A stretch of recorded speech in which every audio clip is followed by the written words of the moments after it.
Voy a comenzar esta charla de El beso de Judas con una lectura de el Evangelio de San Juan en el capítulo 6, desde el versículo 70. Y dice así: les respondió Jesús: ¿no os he elegido yo a los 12? Sin embargo, uno de vosotros es un diablo. Se refería a Judas, hijo de Simón Iscariote, porque él, aun siendo uno de los 12, era el que le iba a entregar. Es increíble porque en este mismo pasaje el Señor se encuentra con esta realidad tan dolorosa de ver partir a tantos discípulos cuando Él anunció la Eucaristía, nada menos, porque anunció que si queríamos llegar a esa salvación que Él nos traía, teníamos que comer de su carne y beber de su sangre. Y claro, ninguno de ellos había recibido todavía el Espíritu Santo. Eran gente carnal, racional, naturales, eran seres naturales y no entendieron. Los apóstoles se quedaron allí con el testimonio de San Pedro, que dijo: ¿a dónde vamos a ir si tú eres el que tienes palabras de vida eterna?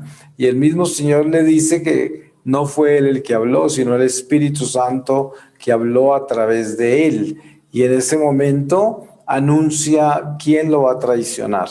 Entonces nos damos cuenta cómo el Señor viene introduciendo todo este misterio de Judas.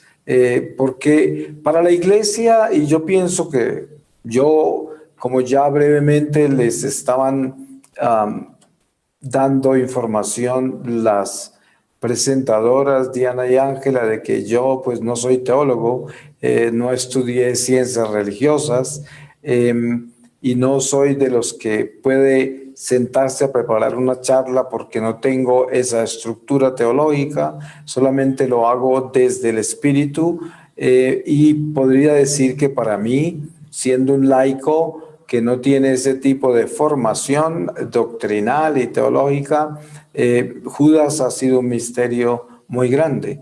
Por lo que entiendo y lo que me han compartido muchos teólogos y gente muy estructurada en nuestra Iglesia Católica, ha sido un misterio para todos a través de los siglos, porque pues miren ustedes cómo cuando Jesús anuncia nada menos que el pan de vida, mucho antes de su pasión, ese Judas está presente ya como una persona que está escrito que lo va a traicionar. Está escrito así, y lo vemos anunciado desde los profetas de antaño.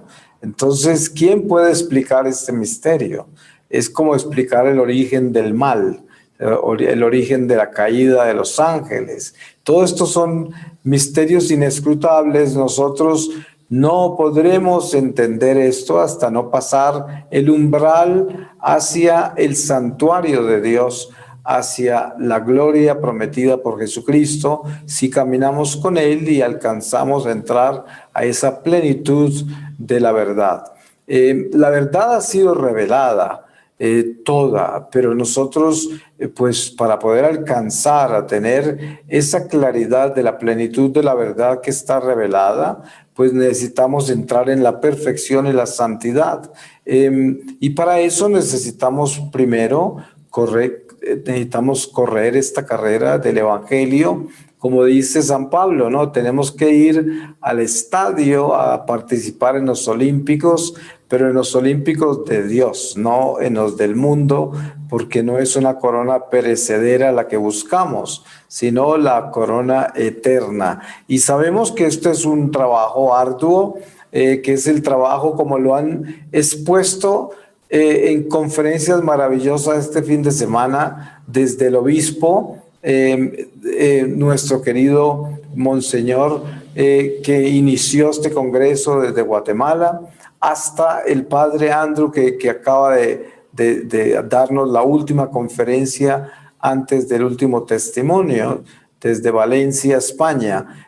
Cada uno de los expositores nos introdujo a esta realidad de un Dios hecho hombre que se hace esa persona tan asequible a nosotros para enseñarnos cómo alcanzar la perfección y la santidad, lo que perdimos en el paraíso, por lo cual hemos sido desterrados, que es un misterio también insondable.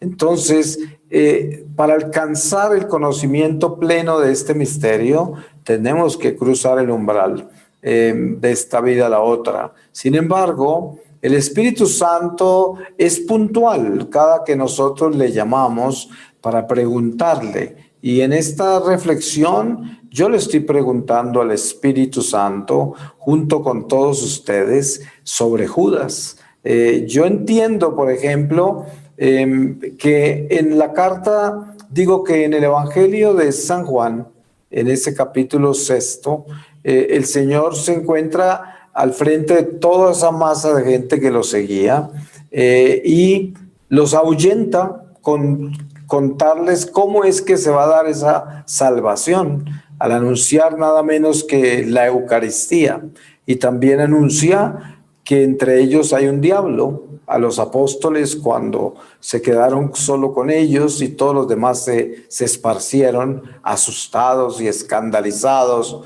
de lo que Jesús había dicho. Y esos apóstoles que se quedaron con él, se quedaron ahí aterrados, pero la inspiración de San Pedro, pues obviamente que les ayudó mucho a mantenerse a pesar de no entender.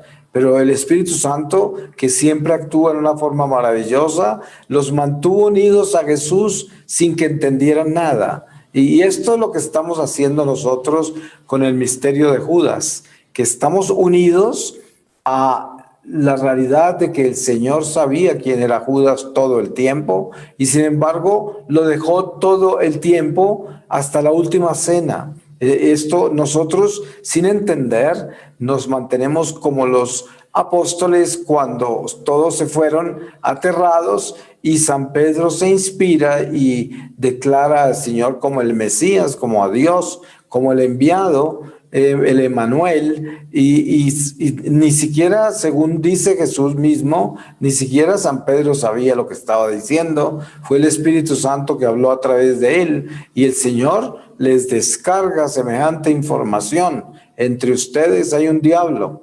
Esto es muy duro, es muy misterioso, porque vemos también cómo obviamente que pasan muchas cosas entre tanto antes de la última cena, pero para poder concluir esto que estoy recibiendo en este momento, la última cena, sabemos nosotros que cuando el Señor les lava los pies a todos los apóstoles y dice que están limpios, menos uno, porque uno que está ahí lo va a entregar. Se dan cuenta de algo bien importante acá: ninguno sabía quién era y todos se consideraban culpables, porque preguntan: ¿seré yo maestro? ¿O quién es maestro? Y esto es muy lindo, porque en cierta forma podemos ver lo que es la unción que ya los apóstoles tenían de ser pequeños, de llegar al punto de considerarse que de repente soy yo el que voy a entregar al Señor, no lo permita Dios, pero cada uno se consideraba potencialmente capaz de traicionar al Señor, porque ellos mismos decían: seré yo, y ese no fue Judas el que dijo seré yo. Entonces, hay que mirar algo muy importante acá. Obviamente que aquí hay tradiciones judías. Se saben que ellos se sentaban a la mesa, no eran sillas, eran cojines, y descansaban el codo izquierdo sobre la mesa y dejaban libre la mano derecha para comer. Y se supone que Juan estaba al lado derecho del Señor. Y aquí hay muchas posibilidades de que Judas estaba muy cerca a Jesús en esa mesa, porque el Señor unta el pan del vino, y cuando le pregunta a Juan por insinuación de Pedro, quién es el que lo va a traicionar, él le indica a quien le dé este pan. Ese es, y le entrega el pan. Y Jesús lo envía, dice, vete a hacer lo tuyo. Eh, la palabra dice, y Satanás entró en Judas.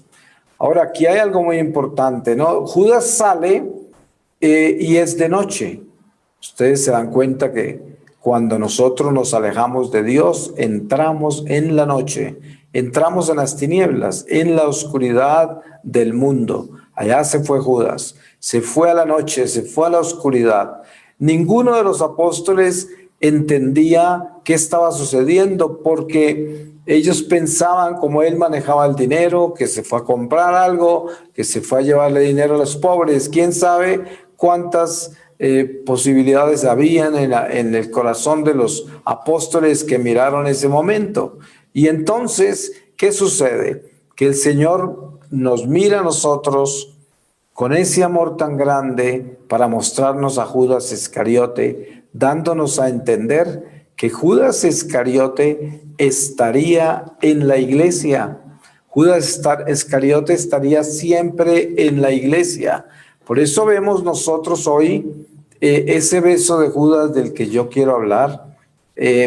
Lo vemos en tanta traición que hay contra el Señor en el clero, en la vida religiosa, en los laicos, en los católicos en sí. Es muy común el sacerdote que se confunde y se interna en la noche del mundo después de haber recibido la Eucaristía de manos del Señor. Porque démonos cuenta que Judas, cuando se va, después de haber recibido en la boca ese pan del Señor, se fue, dejó el sacerdocio, abandonó la iglesia, se fue, dejó al Señor y se internó en la noche, se internó en las tinieblas del mundo y allá pereció. Desen cuenta que Judas llegó hasta el punto de arrepentirse, porque él fue a devolver el dinero que le habían dado y no aceptó, no asumió la condenación que le hicieron a Jesús, y todo eso lo enloqueció, pero no hizo lo último, que fue el haber buscado la reconciliación con el Señor, haberse doblado y haber llorado su pecado. A cambio de eso llegó a la muerte, llegó al suicidio. Y nos damos cuenta que ese internarse en la noche, después de entrar en el pecado mortal, es entrar en un suicidio, porque el pecado mortal es la muerte, es lo que es, la muerte eterna. Y por eso duele tanto cuando nosotros vemos que el sacerdote que deja el sacerdocio generalmente ocurre cuando deja su amor a la Eucaristía. Santa Teresa de Calcuta siempre le aconsejaba a los sacerdotes, porque los sacerdotes comúnmente sabían que ella era una santa, y cuando ella estaba cerca a los sacerdotes, le consultaban y le pedían consejos, y ella siempre les aconsejaba que debían mínimo ofrecer una hora de adoración al Santísimo todos los días, mínimo. Media hora mínimo. Ideal una hora, porque les explicaba lo importante que era mantener ese amor con la Eucaristía. Y se ha visto, y yo he visto a través de los años, en mi experiencia en la iglesia como misionero, que sacerdote que deja su amor por la Eucaristía, sacerdote que se pierde.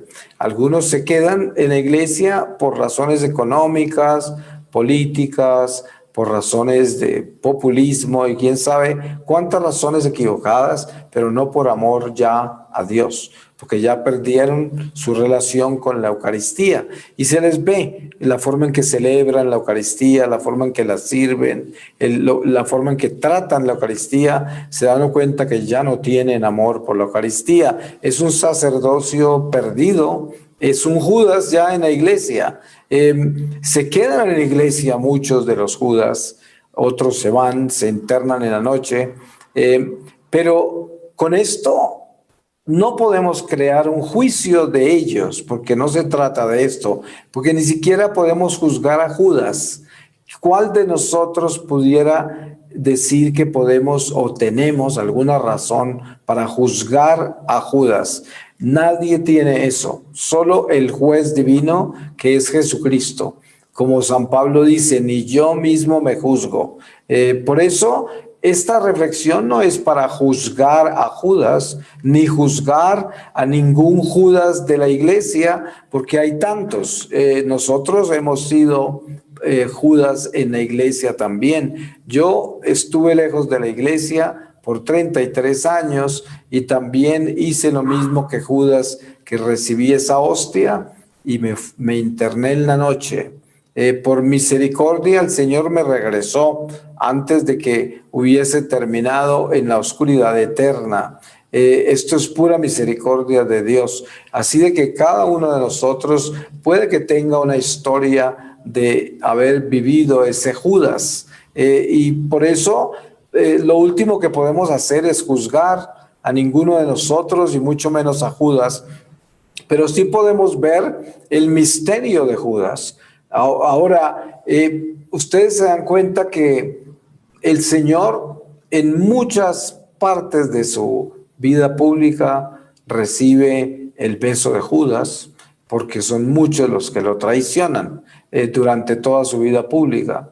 Y muchos de los que estaban con él que lo traicionaron, porque el mundo no se podría traer aquí como una traición, porque el mundo no lo conoció nunca, no lo entendió, no recibió unción del Espíritu Santo para entender el Mesías. O sea, entonces el mundo no lo podemos traer acá a esta conversación como parte de los que le han dado un beso de Judas al Señor, porque estamos hablando que ese beso de Judas es el beso del apóstol, es el beso del más cercano, el que está más cerca al Señor.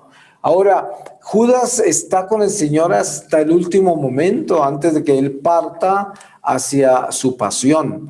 Y nos damos cuenta que el Señor ya en ese huerto de los olivos en Getsemaní, cuando Judas llega y está en la oscuridad, esperando que todos lleguen para irse a abrazar al Señor, él llega donde el Señor a llenarlo de besos, porque según las mejores traducciones de las Escrituras, él dice que lo abraza y lo besa varias veces. No es un solo beso el que le dio.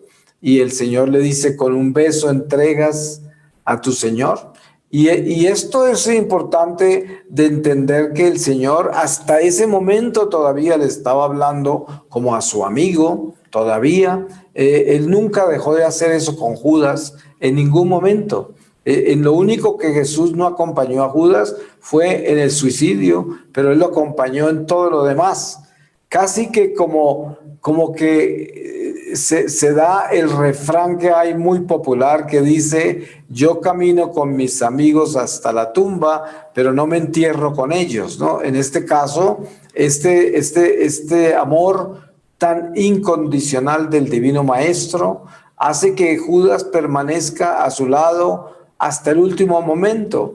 Entonces, cuando Jesús dice: yo no vine por los sanos, sino por los enfermos, entonces podríamos decir que en esa última cena, por quien más sentía amor el Señor era por Judas, que era el más enfermo. Sería fácil deducir eso, porque si el Señor habla que vino por los enfermos, en la última cena, ¿quién es el enfermo? ¿Cuál es el más enfermo de todos? Pues es Judas. Entonces el Señor, uno de sus dolores más grandes que inician la entrada por esa puerta de la pasión del Señor, es la traición de Judas, cuando Judas se va a hacer lo suyo, en ese momento es como una puñalada que atraviesa el corazón del Mesías, porque esa es la entrada a su pasión, en la partida de Judas de la última cena. Cuando Judas se va,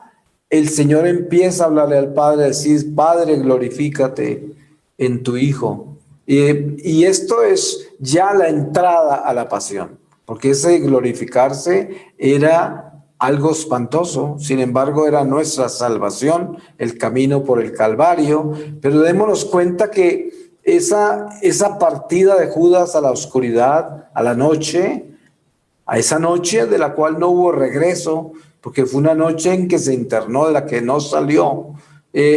Fue la entrada de Jesús también en esa noche en la que él entró, la noche de su Calvario, la noche que, desen cuenta que estando él ya en el Gólgota, se oscurece todo. Es una noche y está de día, sin embargo parece de noche, y así está escrito, porque así sucedió.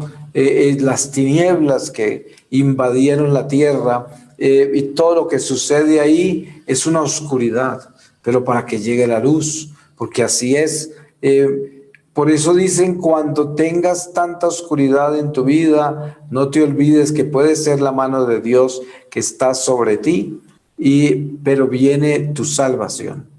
Esa sombra del amor de Dios. En este caso, pues obviamente que esa noche que vive Jesús es nuestro amanecer eterno, es nuestra luz. Esa noche que Jesús vive es para resucitarnos, para despertarnos a la verdadera luz que nunca se apaga, que es el mismo Mesías. Entonces, la presentación de Jesús, de Judas Iscariote, es una enseñanza vital en nuestra vida católica, porque como católicos es muy fácil para nosotros escandalizarnos con lo que sucede en la iglesia, y con lo que sucede con nuestras propias vidas.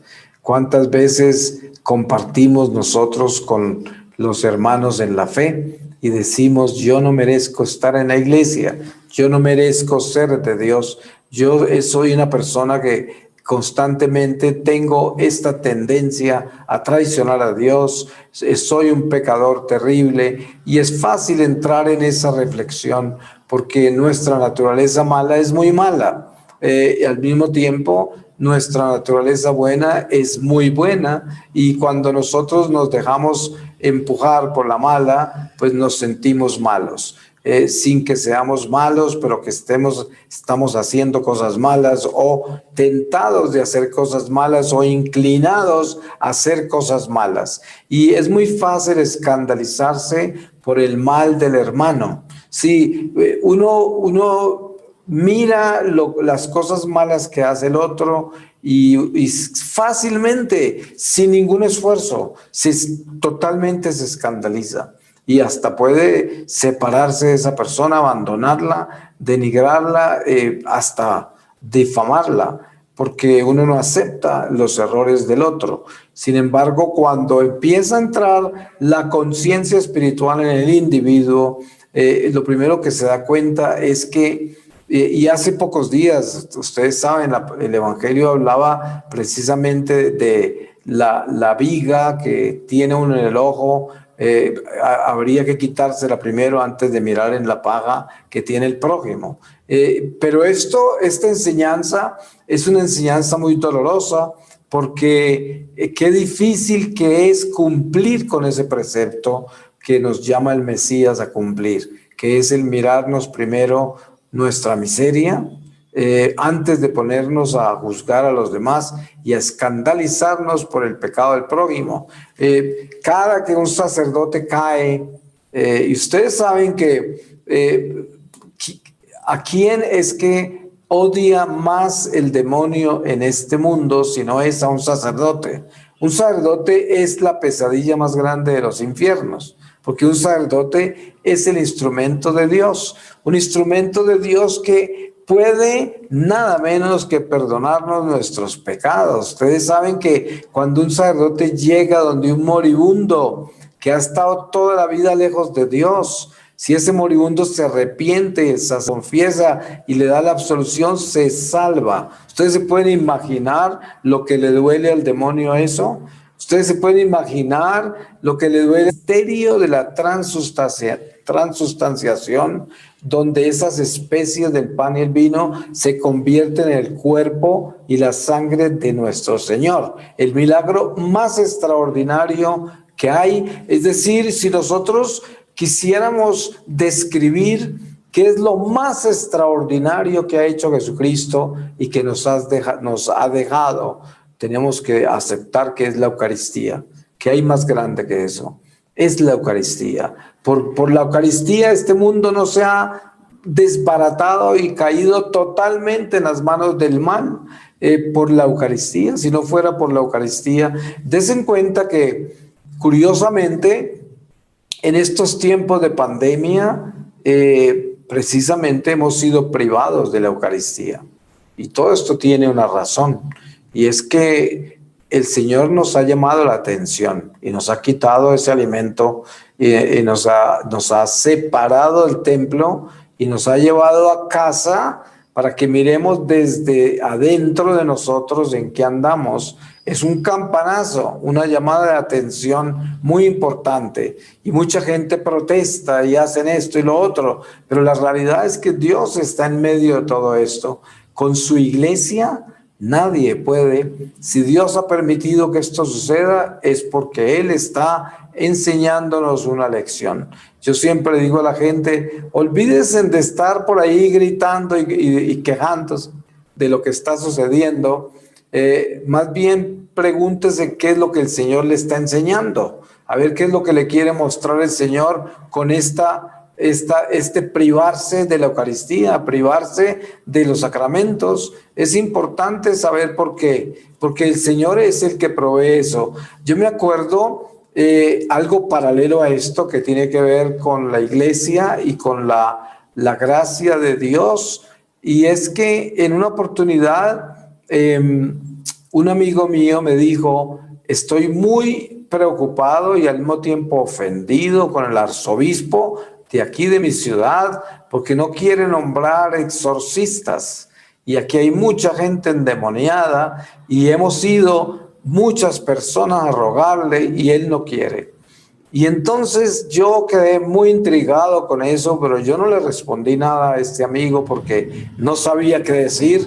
En realidad, pues yo no soy una persona que entiende mucho de derecho canónico, ni tengo un conocimiento eclesiástico, así como para entrar en conversaciones que tienen que ver con la obediencia a un obispo y con lo que el obispo decide hacer con su iglesia, ¿no? Con sus ovejas. Entonces yo me fui al Santísimo y en oración pude ver con claridad algo que me intrigó muchísimo y todavía lo tengo en el corazón muy vivo, y es que el Señor me mostró que tener exorcistas es una gracia. Todo lo que recibimos de Dios a través de la iglesia, los sacramentos en sí y todas las bendiciones del ministerio de la iglesia son un don de Dios. Eso no tiene nada que ver con ninguno de nosotros. Por muy alto que sea el jerarca de la iglesia, el Espíritu Santo es el que mueve todo. Entonces, cuando no hay exorcistas en una diócesis, es porque esa diócesis ha perdido la gracia y por eso no tiene esas gracias, no tiene esas bendiciones. El obispo ni entiende por qué razón es que él no nombra exorcistas, no necesariamente sabe, o a lo mejor tiene alguna explicación intelectual por la cual no lo hace, porque hay obispos que han sido educados en seminarios donde realmente les apagaron su visión del mundo espiritual y son escépticos al mundo espiritual, e incluso algunos no creen ni siquiera que el diablo existe, algunos no creen que el infierno existe porque han sido educados con teologías extremadamente graves, ¿no? Pero bueno, estas serán excepciones, pero en general la razón por la cual nosotros somos privados de bendiciones y de gracias en la iglesia, es porque hemos perdido la gracia. Entonces yo estoy seguro que hoy la razón por la cual han estado cerradas las iglesias no es porque Bill Gates cometió esto o porque Soros o porque quién sabe qué movimiento mundial de nuevo orden mundial quiere destruir el catolicismo o porque esto, miren, yo no creo en ese tipo de pajaritos. Yo sé que hay grupos en el mundo que buscan el mal, como la masonería, y muchos de estos son parte de eso. Y también sé que hay la búsqueda de un orden mundial porque es el anticristo. También lo sé que es verdad. Pero nadie tiene poder sobre la iglesia. Nadie. Si lo que sucede en la iglesia, Dios lo permite. No porque estos conspiradores, esta gente, lo están haciendo. Ellos no pueden hacer nada, como dice el Salmo. Si Dios no cuida de la ciudad, en vano vigilan los guachimanes, los vigilantes. Y no podemos olvidarnos de eso. Porque cualquier obra que emprendamos, si Dios no es el arquitecto, olvídese usted que esa obra no se dará. Entonces, nosotros tenemos que entender que todo es gracia. Por eso el beso de Judas es precisamente la desobediencia. Ese es el beso de Judas. Estaba leyendo yo una carta que envió el cardenal Sara a todas las conferencias episcopales, pidiéndoles que en los lugares donde ya se había autorizado abrir las iglesias, necesitaban abrirlas ya dentro de los protocolos necesarios, pero debían abrirlas ya, porque no podían quedarse en la liturgia virtual, porque esa no es la liturgia que la iglesia quiere que nosotros tengamos cuando hay la posibilidad de regresar a los templos y vivir la liturgia presencial. Y él estaba muy firme en eso porque hay muchas personas en la iglesia hoy que a pesar de haberlas autorizado para abrir las iglesias, les dio por no abrirlas y dejan a su gente todavía recibiendo Eucaristías virtuales y siguen celebrando las Eucaristías virtuales cuando ya tienen autorización para abrir la iglesia. Entonces, claro, pues hay una serie de situaciones que ya no tienen nada que ver con Dios, que por eso entra la autoridad eclesiástica como el cardenal Sara, que es la máxima autoridad en esta disciplina litúrgica, y el guardián de los sacramentos, y él puede hablar así. Y había entre esa carta algo muy importante, que era la obediencia a los obispos, la obediencia. El que obedece no se equivoca. Nosotros seguimos las instrucciones de los obispos. Así es. Ustedes se dan cuenta que todo este fanatismo de extrema derecha, de la gente que se cree más santa que todos nosotros, siempre están insinuando que uno no debe obedecerle a la iglesia en ciertas cosas que a ellos no les parecen que están bien. O sea, son desobedientes. Es precisamente el beso de Judas. El beso de Judas es la desobediencia. Tenemos que entender qué es la desobediencia. Por eso, si el Señor nos dio a nosotros esta catequesis tan específica de dejar al traidor, a quien llamó un diablo, en el Evangelio de San Juan, en ese capítulo 6, en la conclusión del capítulo, habla de que es un diablo, Judas. O sea, una persona que está como endemoniada, que tiene un demonio que es el que va a llevar al Señor a la cruz. Y esta catequesis nos enseña a nosotros cómo nosotros podemos ser ese diablo en la iglesia y en la familia y en la sociedad, en nuestra nación. Podemos ser ese diablo y todos podemos observar eso. Des en cuenta, en naciones como Colombia, donde yo les estoy hablando, y muchas otras naciones que están conectadas en este momento con nosotros en esta comunidad virtual, vivimos el flagelo de ideologías como el comunismo, todo lo que es el neomarxismo, que es muy popular hoy, que es un dragón, sí, sabemos que son demonios. ¿Cómo se va abriendo a tratar de consumir la sociedad para destruirla. La prueba está que la forma en que se expresan es con la violencia y romper el trabajo del esfuerzo de la gente, destruirlo, quemarlo, pisotearlo. Es la ley demoníaca. El demonio hace eso, solo el demonio. Nadie que venga de Dios hace algo así. Destruir la propiedad privada, la propiedad pública, violentar, matar, hacer todo eso, eso no viene de Dios. Entonces, esta presencia en el mundo del mal es para nosotros muy importante entenderla como una presencia que también se infiltra en la iglesia.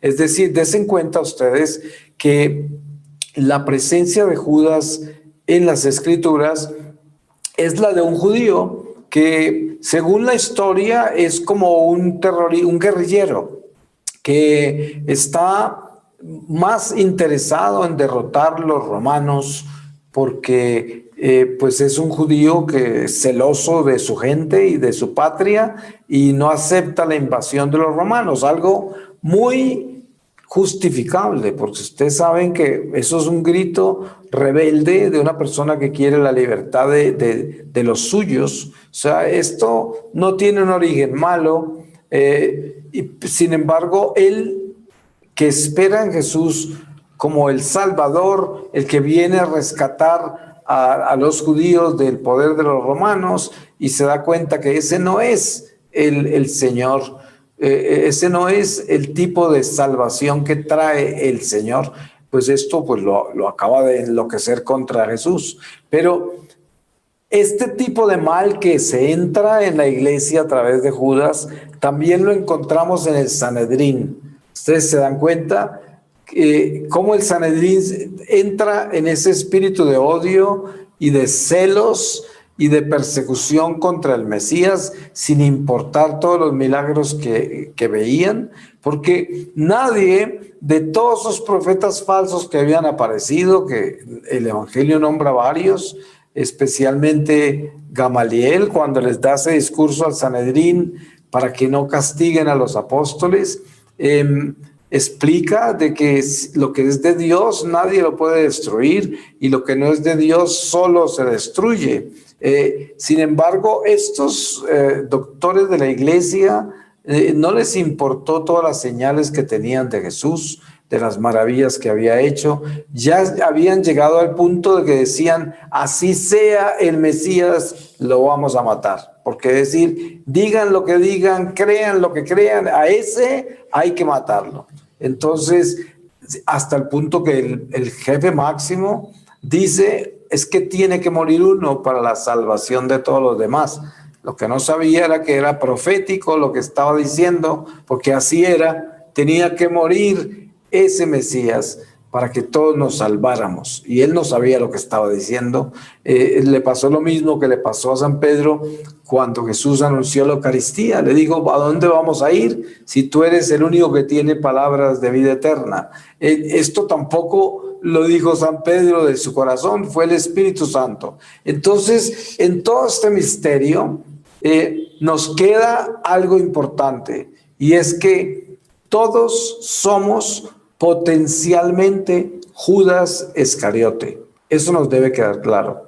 Cuando usted se entra en la noche del pecado, usted se fue como se fue Judas, igual, porque usted recibió del Señor todo lo que le ha dado y sin embargo se interna en la noche del pecado y se aleja de él. Ese es Judas, ahí está Judas, y esto es lo que debemos tener claro. ¿Y cuándo es que besamos al Señor para entregarlo? Pues cuando venimos a comulgar y no estamos preparados. No nos hemos confesado bien o ni siquiera nos hemos confesado. Y nos atrevemos a venir a recibirlo como si estuviéramos en gracia, como si fuéramos sus amigos. Y le damos un beso porque abrimos la boca para recibirlo. Y lo besamos. Y lo besamos estando en pecado. Ese es Judas, ese es el beso de Judas. El beso de Judas se da en esa comunión de desobediencia, Por eso la palabra dice, y Satanás entró en él. Pues cuando una persona comulga en pecado mortal, ¿qué sucede? Satanás entra en esa persona, porque ya es como un sacrilegio, ya entra en una situación gravísima de haber comulgado en pecado mortal. O sea, ultrajó lo más sacro que hay, la Eucaristía, la desacró. Eso es lo que sucede cuando se comulga en pecado mortal. Por eso hay tanta gente confundida, y no necesariamente confundida, sino convenientemente confundida. Usted encuentra un poco de gente que vive en pecado mortal y comulgan porque un cura les dijo que no hay problema, porque quién sabe quién les dijo qué, pero van a comulgar, pero en el corazón saben que no lo deben hacer. En el corazón saben que eso está mal hecho, pero no les importa entrar en esa noche de Judas, en esas tinieblas de Judas. No les importa. Y así se sienten cómodos y caminan en las tinieblas estando en el templo del Señor. Pues vamos a tener una realidad espiritual muy concreta en nuestra vida, entendiendo que si la Iglesia nos ha enseñado con tanta claridad lo que Jesús nos dejó como legado, que es el Evangelio, y todos los apóstoles se preocuparon de ser tan claros, tan específicos en lo importante que era serle fieles a Dios y cómo es una condición para nuestra salvación la obediencia. Entonces, es muy claro que Judas representa la desobediencia y que debemos mirar con cuidado qué quiere decir eso. Y también la paciencia de Dios. Como decía antes, el Señor le dio todo a Judas hasta el último momento. No fue con él hasta el suicidio, pero todo lo demás lo hizo con él, hasta el último momento. Aún en el huerto de Getsemaní, todavía lo estaba tratando, le estaba preguntando, ¿así entregas al Señor, a tu Señor? Y todavía le estaba hablando. Des en cuenta que cuando Jesús ya estaba definido con una persona, no le hablaba. Miren a Herodes, cuando Jesús es llevado ante Herodes, no le habló ni una palabra, nada. Ya estaba definido, ya él lo llamaba zorra a Herodes. Ya Jesús tenía una realidad clara sobre Herodes. Eso no hizo con Pilato. A Pilatos el Señor le habló, inclusive le dijo que los que lo habían entregado a él eran más culpables que él. Esto es muy importante de discernir, porque ¿qué está diciendo el Señor ahí? Que él era menos culpable. Eso significa mucho lo que el Señor le está diciendo a Pilatos. Pero a Judas le habló, hasta el último momento le habló, después de que lo entregó, y todavía le está hablando el Señor.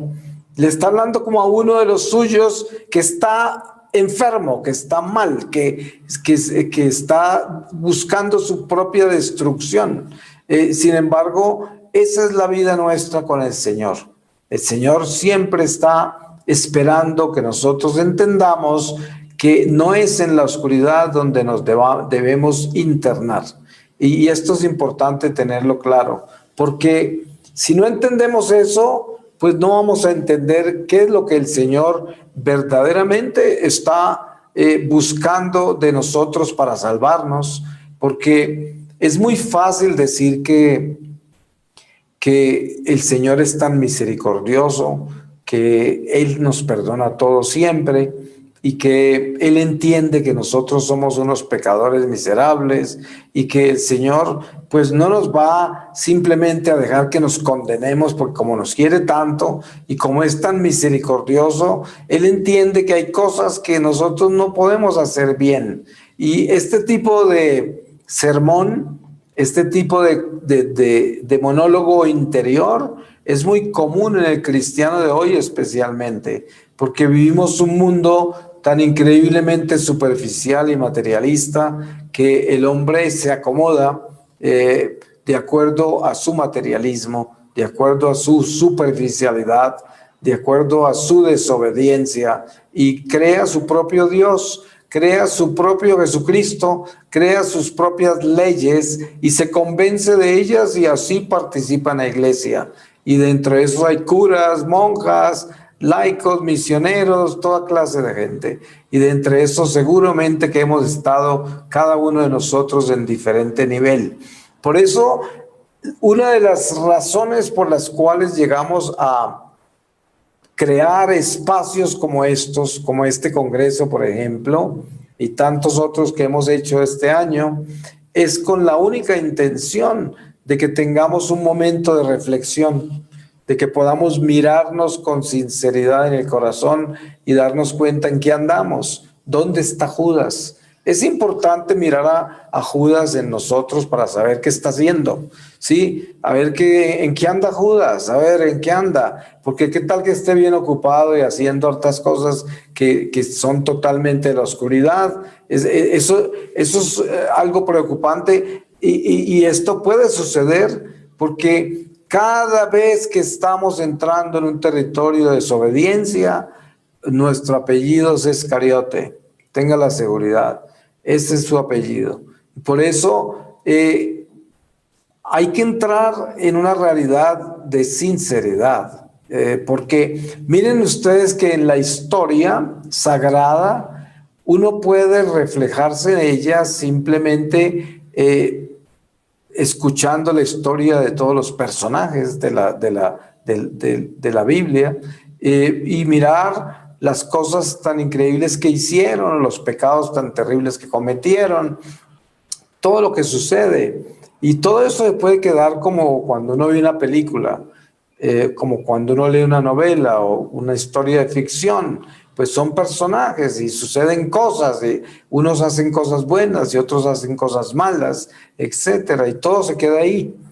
Y de repente la vida de uno también termina mirándola así, como una historia que se va dando y hay cosas buenas y cosas malas y que, pues esa es la vida, ¿no? Y así es que la vida sucede y de pronto se vive así. Qué peligro, porque la vida no es una película. La vida no es ficción, no es una novela, la vida no es simplemente un grupo de personajes que se reúnen para crear un acto, un drama, y de ahí sacar una historia. No, eso no es. Es fácil entrar en esa poesía, en esa literatura, en ese tipo de creatividad, pero esa no es la realidad. La realidad es que nosotros debemos ser muy claros de dónde está Judas en nuestra vida y a ver si es que nosotros le estamos dando ese beso de Judas a Jesús. Eso es definitivo, tenemos que tenerlo claro, porque de lo contrario, nuestro crecimiento espiritual, nuestro caminar con Dios, eso no está dando fruto, eso no está produciendo lo que debe producir, que es el acercamiento a Dios, el adentrarnos en el mundo espiritual desde ahora para poder quedar en él permanentemente, pero en la luz, no en la noche de Judas, no ahí. Y es en serio porque cualquiera diría, este es un sermón viejo, ¿no? Pues es lo que oímos del púlpito todo el tiempo, la conversión del corazón y el cambio y el acercarse a Dios, el adentrarse a Dios, el tener una experiencia personal con Jesucristo, que son pues el diálogo de las sectas cristianas más común, ¿cierto? Y de mucha gente en la iglesia que predica así, pero la realidad es que hay algo mucho más que todas esas prédicas y sermones. Lo que hay es el Judas, ese tenemos que revisarlo bien, Judas. Miren ustedes en la amistad. La amistad tiene que estar cimentada en Dios, porque si la amistad está cimentada tan solo en nuestra parte humana, pues ¿en qué termina? Termina en que puede ser una amistad de Judas, la amistad en la cual jamás se pudiera confiar, la amistad de la que se puede esperar cualquier cosa, porque ahí no hay absolutamente nada edificado sobre una roca de valores, de moral, de principios, sino que hay mentira, hay falsedad, traición, todo lo que hay en Judas. Y todo eso habita en cada uno de nosotros, porque ¿qué creen ustedes que es la mancha del pecado original? La concupiscencia que llevamos en esta carne. ¿Qué creen ustedes que es eso? Pues son todas esas tendencias que tenemos a traicionar, a mentir, a hacer cosas malas, a actuar en la noche, actuar en esa noche de Judas. Desde ahí, esa misma noche que es desde donde él está en el huerto de los olivos, mirando a que lleguen todos los soldados y llegando donde el Señor en esa oscuridad para entregarlo. Esa noche, esa noche. Y en esa noche es que se hacen todas esas cosas. Desen cuenta, los pecados más graves se dan en esas tinieblas, en esa noche, en esa oscuridad, porque le bajamos el telón a nuestra conciencia. Para poder hacer cosas malas, usted tiene que cerrarle el telón a la conciencia, tiene que hacerlo. Ustedes saben, el sicario se va y mata a una persona y regresa tranquilamente a comerse tremenda comida y a acostarse en paz. ¿Sí? ¿Por qué? Porque él le bajó el telón a su conciencia y no lo preocupa nada, nada. Esto es lo que sucede en las tinieblas. Las tinieblas son una cortina. La oscuridad es una cortina que tapa la luz, que se cierra a la luz. Ahí no hay luz, hay tinieblas, hay oscuridad. La cortina está cerrada. Y por eso es tan importante entender la contrición, el arrepentimiento, la reconciliación. Es importante entender qué quiere decir eso. Eso quiere decir levantar, subir el telón para que entre la luz. Eso es lo que hay que hacer. Y poder mirar con claridad todo. Y darnos cuenta dónde tenemos que limpiar. Ustedes se dan cuenta, una cueva que ha estado oscura por siglos, cuando entra la luz se puede ver todo lo que hay que limpiar y ya parece que nunca hubiese estado la oscuridad allí, porque ya llegó la luz. Y esto es lo que tenemos que hacer con nuestra vida. Tenemos que estar pendientes y estar seguros de que el Señor quiere que nosotros dejemos penetrar esa luz, así como Él hizo con Judas, que hasta el último momento lo está alumbrando, lo está mirando con ese foco de luz tan grande que es Él, y le está mirando, y Él insiste en la oscuridad, insiste en las tinieblas, y se queda en las tinieblas y perece en las tinieblas. Es un ejemplo muy grande, es una enseñanza importante para nuestra vida. Así como nosotros debemos tener el rostro de Jesús presente siempre. Y miren que el tema de este congreso es la santa faz de Jesucristo, porque ahí es donde tenemos que mirarnos, porque ahí es donde debemos llegar.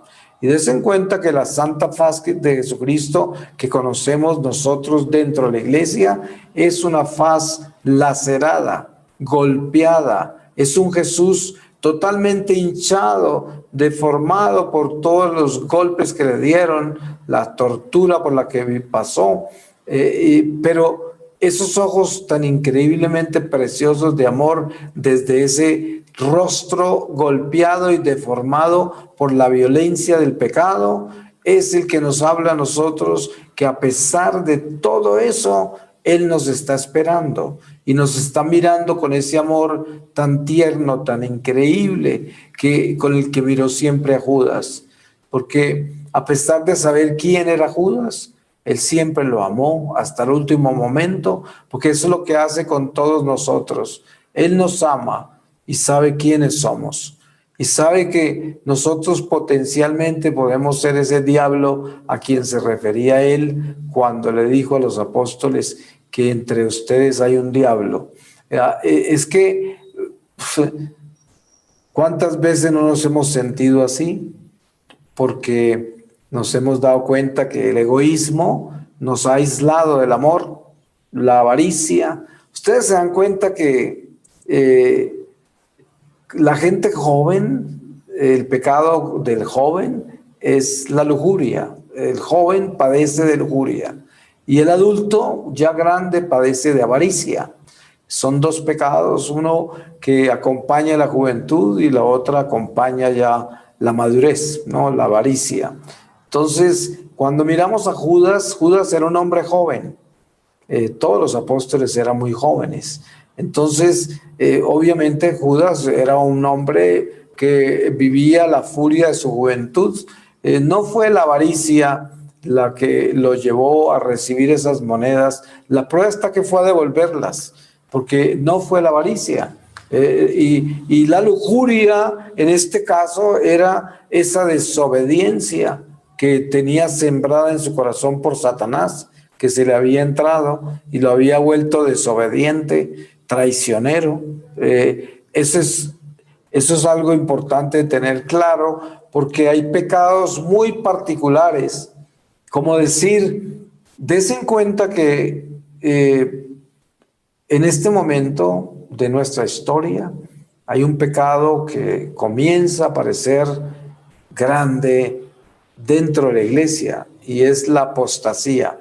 Ustedes se dan cuenta la cantidad de gente que está en apostasía en la iglesia y no se van de la iglesia, se quedan en la iglesia así, porque quieren dañar la iglesia por dentro y dividirla, confundirla. Y de la misma forma nosotros como personas humanas también tenemos algunos pecados latentes, como lo decía yo, con la lujuria y la avaricia. Y obviamente que no van a ser los únicos, porque pues el pecado es un árbol y tiene muchas ramas, pero la misma raíz, que es Satanás. Así de que en un día como hoy, donde el Señor nos da la oportunidad de concluir todo lo que hemos hecho este fin de semana, pues no nos queda más que darle muchas gracias a Dios, porque Él es tan bueno, tan puntual en su Santo Espíritu, tan generoso, y es un Dios trino, familia, es la integridad de una familia, porque des en cuenta el significado tan grande que hay en la palabra familia. El mismo Dios es trinitario, son tres personas en un solo Dios. Es el nido de Dios, de la familia, es una unión, una comunidad divina, y desde ahí nos enseña a ser comunidad, a ser esa fraternidad. Por eso el entrar en esa noche oscura donde entró Judas es salirse del nido, salirse de la familia, salirse de ese abrigo de Dios, de esas alas de Dios. Pidámosle al Señor en una manera especial de que nos ayude a vivir bajo estas alas de su amor, de su Santísima Trinidad, para que tengamos la sinceridad de reconocer quiénes somos, de localizar a Judas, bien localizado, porque miren que hablando de comunidades, los apóstoles eran una comunidad. Y son todavía una comunidad porque son cimientos de la Santa Jerusalén del cielo, según lo ve San Juan en el libro del Apocalipsis. Y esto todo es verdad. Por eso entendemos que esa comunidad, ahí había un Judas, y eso sucede en la comunidad interior de cada uno de nosotros, en la iglesia misma, en la sociedad misma, en todo, porque esa es la humanidad y así estamos constituidos como células vivas de todo un organismo que ha sido creado por Dios. Démosle gracias a Dios por todo eso. Voy a terminar con la lectura de la palabra donde el Espíritu Santo nos quiera llevar. Y les voy a leer a ustedes de el libro del Apocalipsis, en el capítulo 8, desde el versículo 1, y dice: apertura del séptimo sello. Y cuando abrió el séptimo sello, se hizo un silencio en el cielo de una media hora. Entonces vi a los 7 ángeles que están de pie delante de Dios. Les entregaron 7 trompetas. Vino otro ángel y se quedó en pie junto al altar con un incensario de oro. Le entregaron muchos perfumes para que los ofreciera con las oraciones de todos los santos sobre el altar de oro que está ante el trono. Y ascendió el humo de los perfumes con las oraciones de los santos desde la mano del ángel hasta la presencia de Dios. Tomó el ángel el incensario, lo llenó con las brasas del altar y las arrojó a la tierra. Entonces se produjeron truenos, voces, relámpagos y un gran terremoto. Los 7 ángeles que tenían las 7 trompetas se prepararon para tocarlas.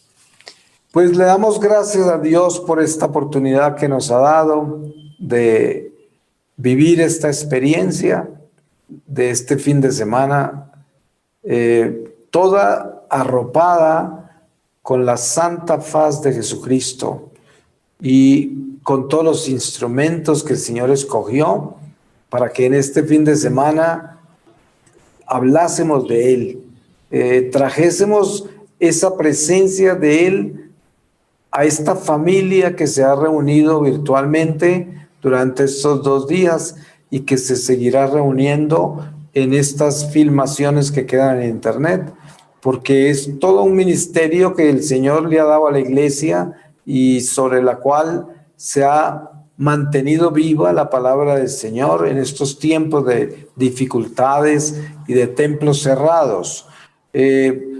Pues con esto yo me despido y le doy gracias a Dios por todos ustedes y le pido a Dios que tenga mucha misericordia de nuestra iglesia, de nuestros jerarcas, del Santo Padre Francisco, de todos los obispos, cardenales, sacerdotes y laicos, para que estemos unidos en oración con todas las batallas que tenemos que luchar cada uno de nosotros y en cada una de nuestras naciones, porque obviamente el diablo está furioso, está muy agitado. Ustedes pueden dar testimonio de eso, que el diablo está muy agitado. ¿Por qué será? Pues debe ser que algo bueno está sucediendo, porque cuando él se pone tan furioso es porque está viendo en el horizonte cosas buenas para nosotros y no quiere que las recibamos. Pues vamos a detenerlo con nuestras rodillas. Amén. Ore della luce ti sei rivelato.